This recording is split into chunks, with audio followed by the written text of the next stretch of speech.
dalam pekerjaan ni tidak ada yang mudah lah. Anak-anak murid ni kita memang ada perangai banyak-banyak. So kita kena pandai handle. Yang menangis kita pujuk. Kalau yang garang kita garang. Saya ada tanggungjawab yang besar untuk melahirkan modal insan supaya mereka menjadi insan yang berguna. Saya sayang dia macam cucu-cucu saya sendiri. Saya kerja dah lebih kurang 10 tahun ke atas.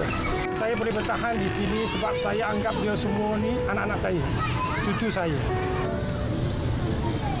Jalan baik-baik, jalan baik-baik. Dia orang memang sangat rapat dengan saya lah. Saya akan pastikan mereka semua selamat sampai ke rumah. Itu kan tanggungjawab saya.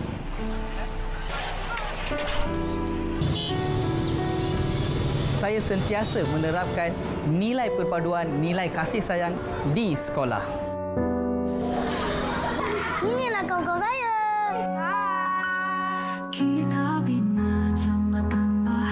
Kerana satu hari nanti mereka lah yang akan menentukan hala tuju negara. Kira-kira lah apa saja mereka lakukan pada masa mendatang.